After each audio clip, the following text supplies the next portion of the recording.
Hello everybody, point to the টেকনোলজির পক্ষ থেকে আপনাদের সবাইকে স্বাগত জানাচ্ছি। আমি তরুকুল ইসলাম। আজকের ভিডিওতে আমরা দেখতে চলেছি যে কীভাবে 9-in-1 গেমটি সেট আপ করতে হয় এবং এই ওয়েবসাইটটি কীভাবে কমপ্লিটলি আমরা সেট আপ করে গেমগুলোকে রান করে দেখতে পারি। তো চলুন শুরু করা যাক। প্রথমে আমি চলে যাচ্ছি আমার সি প্যানেলে। এখান থেকে আমরা আমার সি প্যানেলে লগ ইন করে নিব। Just go to C panel. Okay, C প্যানেলে লগ ইন হয়ে গেছে। এরপরে আমরা এখান থেকে একটা ডেটাবেস ক্রিয়েট করে নেব। জাস্ট আমি এখানে ডেটাবেসটিকে ক্রিয়েট করে নিলাম ডেটাবেস উইজেট থেকে।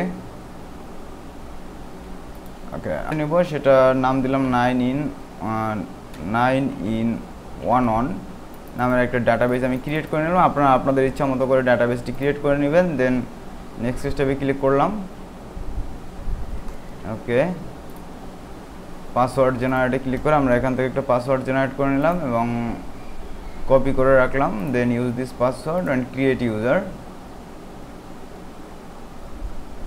এবং ইউজারের সাথে ডাটাবেসকে মার্জ করে প্রিভিলেজিং অ্যাক্সেস পারমিশনগুলোকে আমরা দিয়ে দিলাম।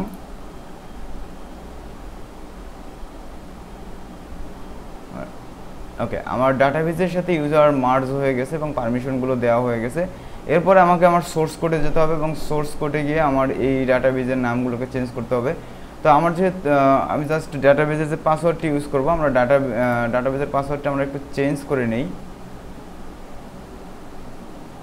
যাতে আমি এক ক্লিকে আসলে সবগুলোকে চেঞ্জ করতে পারি। এই জন্য আসলে আমি একটু চেঞ্জ করে নিই ডাটাবেসের পাসওয়ার্ডটা। আমি ডাটাবেসটি কপি করে নিলাম।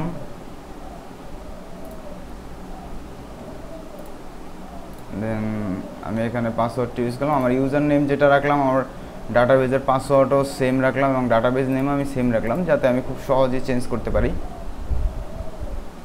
ওকে, আমার এটা চেঞ্জ হয়ে গেছে।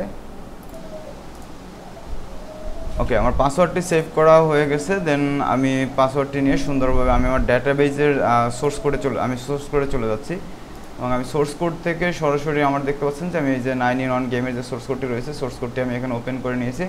জাস্ট আমি আমার ডাটাবেসের নামটি চেঞ্জ করে নিব, যে আমার আগের যে ডাটাবেসের নামটি দেওয়া আছে অলরেডি, ওই ডাটাবেসের নামটি চেঞ্জ করে যে দেখতে পাচ্ছেন যে ডাটাবেসের যে ফাইলগুলো রয়েছে, এখানে অনেকগুলো ফাইলের মধ্যে আসলে ডাটাবেস রয়েছে। তো আমি জাস্ট এটাকে চেঞ্জ করার জন্য এখানে সার্চ দিলাম। এখানে দেখতে পাচ্ছেন যে 66টা জায়গায় আসলে আমার ডাটাবেসটি রয়েছে, ডাটাবেসের নামটি রয়েছে। জাস্ট আমি এখান থেকে রিপ্লেক্স করে দিব এটা। জাস্ট আমি একটু আগে যে ডাটাবেসটি ক্রিয়েট করলাম সেটা হলো গিয়ে 9-in-1। তো জাস্ট আমি এখানে রিপ্লেক্স অপশনে পেস্ট করে জাস্ট রিপ্লেক্স বাটনে ক্লিক করে দিলাম। ওকে, আমার যতগুলো ডাটাবেস যেখানে ছিল সবগুলো চেঞ্জ হয়ে গেছে। এরপরে আমার যে ডোমিন নামটি রয়েছে, আমার ডোমিন নামটিকে পরিবর্তন করতে হবে। তো ডোমিন নামটি পরিবর্তন করতে হলে আমি একটা সাবডোমিনের মধ্যে ইনস্টল করব।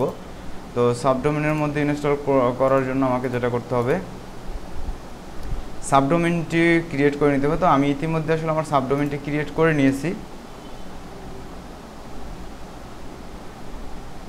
avi.webspy.live নামের আমি সাবডোমিনটি ক্রিয়েট করে নিয়েছি। আমি ফাইলগুলোকে ডিলিট করে দিলাম জাস্ট। ওকে, আমি জাস্ট এই সাবডোমিনটি ক্রিয়েট করে নেব এবং সাবডোমিনটি এখানে রিপ্লেক্স করে দিতে হবে আমার। জাস্ট আমি এটাকে দিয়ে সার্চ দিলাম। আমার অলরেডি এই সাবডোমিনটি দেওয়া আছে আমার সোর্স কোডের ভিতরে। আপনাদের যখন না থাকবে, আপনাদের জাস্ট ডোমিন নেমটি এখানে পেস্ট করে রিপ্লেক্স বাটনে ক্লিক করে দেবেন, দ্যাটস ইট। দেন আমি ফাইলটিকে সেভ করে এবং জিপ করে নিব। আমি এরপরে ফাইলটিকে জিপ করে নিব। জাস্ট সব ফাইলগুলো মার্ক করলাম এবং জিপ ফাইল তৈরি করে নিলাম। এরপর আমার সি প্যানেল থেকে ডিরেক্টরির মধ্যে আমি যেমন সাবডোমেনের মধ্যে রয়েছে, এখানে আপলোডে ক্লিক করলাম এবং আপলোড থেকে সিলেক্ট ফাইল থেকে আমি ফাইলটাকে আমি আপলোড করে দিব। জাস্ট এই যে জিপ ফাইল করে নিয়েছি আমি অলরেডি। এই যে আমি জিপ ফাইলটিকে আপলোড করে দিচ্ছি এবং আমার যে ডাটাবেসটি রয়েছে, আমি যে ডাটাবেসটি ক্রিয়েট করেছি, এই ডাটাবেসটিকে আমার এক্সকিউএল ফাইলটিকে আপলোড করে দিতে হবে।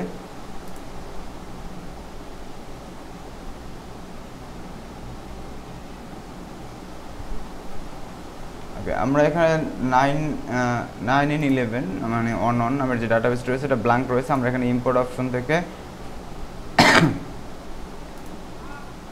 থেকে আমরা জাস্ট ডাটাবেসের ফাইলটিকে আপলোড করে দিব।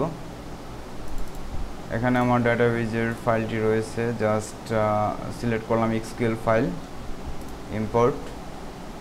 তো এই ফাইলটি অলমোস্ট 30 MBর উপরে রয়েছে। তো এই জন্য কিছুটা সময় অপেক্ষা করবেন। কিছুটা সময়ের মধ্যে ফাইলটি আপলোড হয়ে যাবে। এবং আপনাদের যদি পিএইচপি মাইএসকিউএল এর যেমন আপলোডের লিমিট কমানো থাকে, আপনারা অবশ্যই এটাকে cPanel থেকে বাড়িয়ে নেবেন। যেমন এটা বাড়ানোর জন্য আপনারা অবশ্যই সিলেক্টেড পিএইচপি ভার্সন বা আপনাদের এখানে php.in থাকতে পারে, অথবা php.in এর মাধ্যমে বা htaccess ফাইলের মাধ্যমে আপনারা এটা বাড়িয়ে নিতে পারেন, যে আপনার আপলোড সাইজটা আপনারা বাড়িয়ে নিতে পারেন।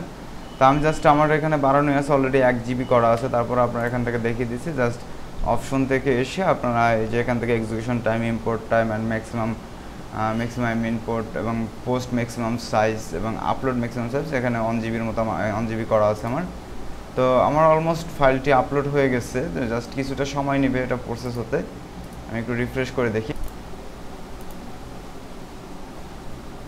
আচ্ছা, এরপর যে আমরা অলরেডি দেখতে পাচ্ছি যে আমাদের যে ফাইলটি আপলোড হয়ে গেছে 100% কমপ্লিটলি। আমি জাস্ট এখানে এখন রিলোড করব। তো রিলোড করলে আমরা ফাইলটিকে অলরেডি দেখতে পাচ্ছি। আমরা জাস্ট ফাইলটিকে স্টার্ট করে দিলাম। ওকে, আমাদের ফাইলটি স্টার্ট হয়ে গেছে। দেন আমরা জাস্ট জিপ ফাইলটিকে ডিলিট করে দিলাম। ওকে, ডিলিট করার পর আমরা জাস্ট দেখি যে আমাদের ডেটাবেসটি ইম্পোর্ট হলো কিনা। আমাদের ডেটাবেসটিও সাকসেসফুলি ইনস্টল ফিনিশড হয়ে গেছে। জাস্ট আমরা এখন আমাদের সাবডোমেনে চলে যাই, যেখানে আমরা এই ওয়েবসাইটটিকে রান করতে চেয়েছিলাম।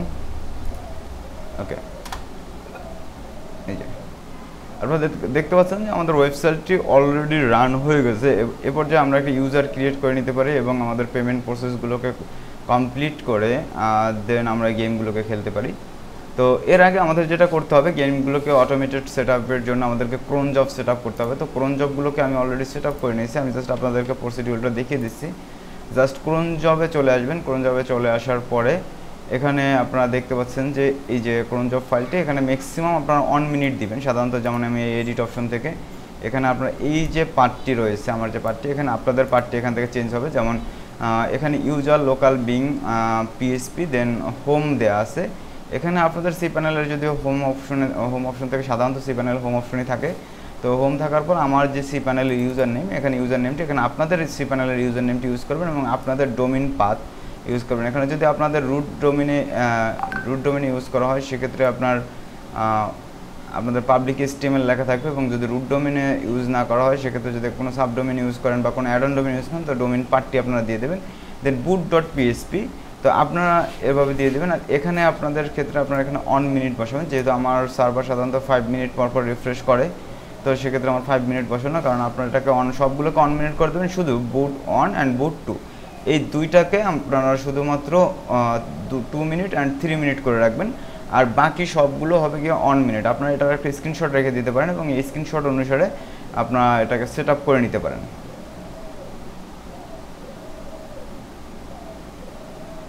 তো এটা হলো ক্রোন জব সেটআপের ক্ষেত্রে। অথবা আপনাদের যদি প্রয়োজন হয় আপনারা কমেন্ট করতে পারেন, আমি এই ফাইলগুলোকে অবশ্যই একটা নোট আকারে আমি দিয়ে দিব আপনাদেরকে, যে ক্রোন জবের ক্ষেত্রে। আর এরপর যে আমরা যেটা করব, আমরা একটা অ্যাকাউন্ট ক্রিয়েট করে নিব।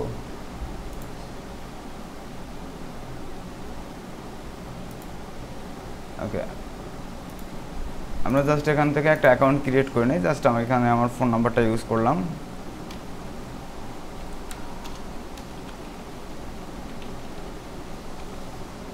ওকে, আমরা ফোন নাম্বারটা ইউজ করলাম এবং এই ফোন নাম্বারটা আমরা পাসওয়ার্ড হিসেবে রাখলাম। যদি আপনাদের যেহেতু আমার কোনো রেফারেল কোড নেই, তো আমি জাস্ট ইনভাইটেশন কোড না ইউজ করে রেজিস্ট্রেশনে ক্লিক করলাম এবং আমার রেজিস্ট্রেশনটি সাকসেসফুলি হয়ে গেলে এরপরে আমি লগ ইন করলাম।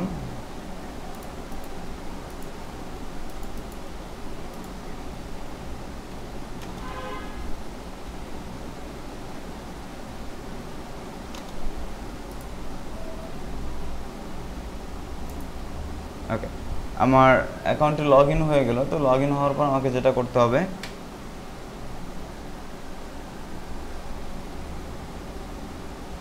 জাস্ট আমাকে এখানে গেমগুলো খেলার জন্য আমাকে এখানে রিসার্চ করতে হবে। তো রিসার্চ করার ক্ষেত্রে আমি এখান থেকে ইউজ করে আপনারা আপনাদের মতো করে কারেন্সি চেঞ্জ করে নিতে পারেন। এখানে আপনাদের পেমেন্ট গেটওয়েগুলোকে আপনারা চেঞ্জ করে নিতে পারবেন। তো আমি জাস্ট এখানে পেটিএম সিলেক্ট করলাম এবং এখান থেকে আমি জাস্ট একটা ফাইল, যে কোনো একটা ফাইল আপলোড করে আমি জাস্ট পেমেন্ট রিকোয়েস্ট পাঠালাম।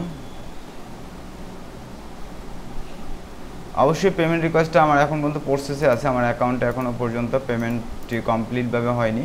তো আমরা যখন অ্যাডমিন প্যানেলটা দেখব তখন হলো গিয়ে আমরা এটাকে অ্যাকসেপ্ট করে নিব। তো আমরা চলুন তাহলে একটু অ্যাডমিন প্যানেলে লগ ইন করে দেখি। ওকে,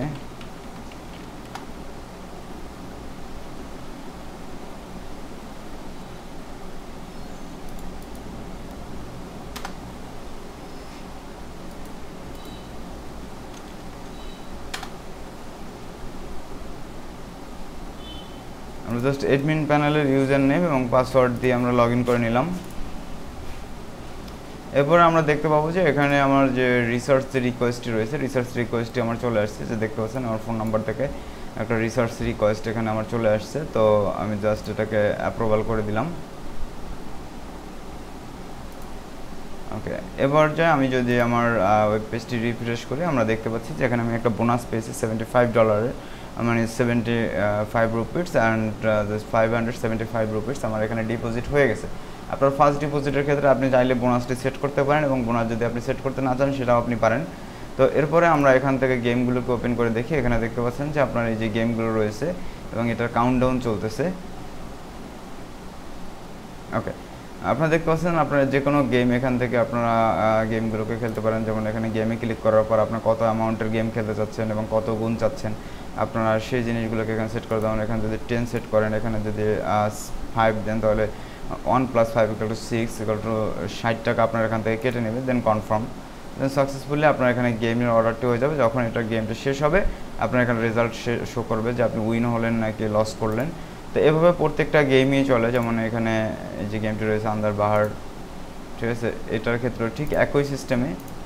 এবং আমরা যদি এভিয়েটর বা জেডএক্স দেখতে চাই, আমরা জেডএক্সের ক্ষেত্রেও ঠিক একইভাবে দেখতে পারি।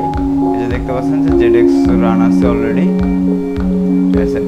তো আপনারা আশা করি যে গেমটি বুঝতে পারছেন। তো আমরা এখন একটু ড্যাশবোর্ডটা দেখতে চাই। ড্যাশবোর্ডের ক্ষেত্রে আপনার অনেক ধরনের সেটিংস আছে, যেখানে ক্লিক হেয়ার টু সেটিংসে ক্লিক করলে আপনার অনেক ধরনের সেটিংস, যেমন minimum research, minimum withdrawal, referral bonus, Telegram group. আপনার টেলিগ্রাম গ্রুপটি আপনার চাইলে এখানে টেলিগ্রাম গ্রুপটি বা সাপোর্ট গ্রুপগুলো আপনারা অ্যাড করে নিতে পারবেন। দেন আবার ড্যাশবোর্ডে আসলে এখানে জেডএক্স প্রেডিকশনের ক্ষেত্রে আপনারা এখানে নাম্বার বসিয়ে রাখতে পারবেন, এবং আপনারা যদি কোনো নাম্বারকে সেট করতে চান আপনারা ওই নাম্বারটি সেট করতে পারেন। দেন এখানে কমপ্লেন, যদি কোনো কেউ কোনো কমপ্লেন করে থাকে সেটাও টিকিট আকারে এখানে শো করবে। ইউজার ডিটেলসগুলো দেখতে পারবেন, গিফট কার্ড এবং চেঞ্জ ইউপিআই, যদি আপনার ইউপিআইয়ের ক্ষেত্রে আপনার বিকাশ ইউজ করবেন, নগদ ইউজ করতে পারেন, এগুলো আপনার এখান থেকে বসিয়ে নিতে পারেন। কোনো ইউজারকে ব্লক করতে চাইলে এবং কোনো নোটিশ আপডেট করতে চাইলে, এবং আনব্লক ইউজারের ক্ষেত্রে, আপডেট পিরিয়ড ক্ষেত্রে, এখানে ওটিপি আপডেটের ক্ষেত্রে ওটিপিটা সাধারণত এপিআই করে নিতে হবে, এবং এপিআইগুলো আপনাকে কিনে নিতে হবে। এবং এখানে কোনো কোয়েরি থাকলে, মানে কোনো কিছু আপনার যদি তথ্য জানা দরকার হয় সেক্ষেত্রেও আপনারা এখান থেকে এটা জানতে পারবেন। তো আশা করি যে ইউজার সেটিংসগুলো সম্পর্কে আপনারা বুঝতে পারছেন। যেমন এখানে ইউজারের যে ডিটেলসগুলো রয়েছে, এখানে আপনার যে ইউজারের ডিটেলসগুলো রয়েছে এবং ইউজারের কারেন্ট ব্যালেন্স কত আছে, কারেন্ট ব্যালেন্সগুলোকে আপনারা দেখতে পাচ্ছেন। এখানে নেক্সট প্রেডিকশন, কোনো কিছুর যদি প্রেডিকশন আপনারা সেট করতে চান আপনারা সেই প্রেডিকশনগুলো এখানে দেখতে পারবেন এবং সেট করতে পারবেন, ঠিক আছে। যে কত নাম্বার আসলে এরপরে যে প্রেডিকশনটা হবে সেটা কত নাম্বারের একটা প্রেডিকশন হবে সেটাও আপনারা সেট করতে পারেন। শেপারের ক্ষেত্রে কত নাম্বারের যে প্রেডিকশনটা হবে সেটাও আপনারা এভাবে সেট করে দিতে পারেন।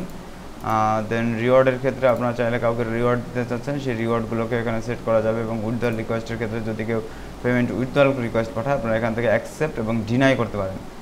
তো আজকের ভিডিও এই পর্যন্তই। ধন্যবাদ সবাইকে। আর এই গেমটির বিষয়ে কোনো ধরনের কোনো হেল্প লাগলে বা কোনো সেটআপমেন্টের জন্য কোনো কিছু প্রয়োজন হলে অবশ্যই কমেন্ট করবেন, অথবা আমি আমার হোয়াটসঅ্যাপ নাম্বার দিয়ে রাখবো, হোয়াটসঅ্যাপ নাম্বারে আপনারা চাইলে যোগাযোগ করতে পারেন। ধন্যবাদ সবাইকে, ভালো থাকবেন।